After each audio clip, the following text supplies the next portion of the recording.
Hello, preschoolers. My name is Timothy Lee, and I'll be reading Moses and the Red Sea from Exodus 14 to 15. Moses and God's people escaped out of Egypt and into the wilderness. They didn't know the way, but God knew the way, and He would show them. I will bring you to a new home, a special land, God promised them. I will look after you. I am with you. God sent a big cloud for them to follow, a pillar of smoke stretching up to the sky. It moved in front of them as they walked and shaded them from the blazing heat of the day. And when it was time to rest, it stopped. All through the cold desert night, it kept them warm, glowing like fire. God led His people through the desert to the edge of a great sea. They were just wondering how to cross it when suddenly they heard a terrible thundering and pounding. It sounded almost like horses' hooves. They shaded their eyes to look back and screamed. It was Pharaoh and his army were coming to get them. Pharaoh had changed his mind again.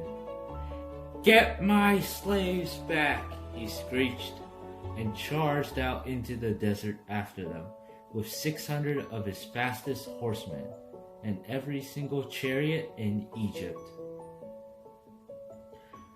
What were God's people going to do? In front of them was a big sea. It was so big, there was no way around it. But there was no way through it. It was too deep. They didn't have any boats, so they couldn't sail across. And they couldn't swim across because it was too far and they would drown. And they couldn't turn back because Pharaoh was chasing them. They could see the flashing swords now, glinting in the baking sun, and the dust clouds and chariots after scary chariots surging towards them. So they did the only thing there was left to do. Panic. Oh no. We're going to die, they shrieked. Don't be afraid, Moses said. But there's nothing we can do, they screamed. God knows you can't do anything, Moses said. God will do it for you. Trust Him and watch. But there's no way out, they cried. God will make a way, Moses said. Another minute and it would have been over, but then the strangest thing happened.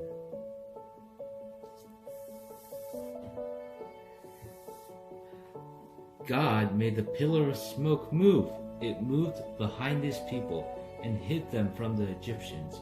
Then God sent a strong east wind to blow all night long. It blew on the water of the big sea. It blew it to the left and it blew it to the right until it blew into two towering walls of water.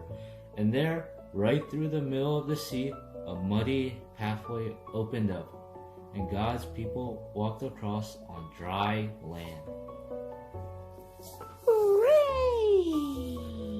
When the Egyptians tried to follow, the walls of water crashed back down on them and swallowed them up. God's people were safe.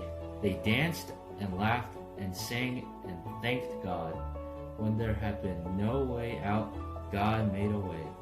Many years later, once again, God was going to make a way where there was no way.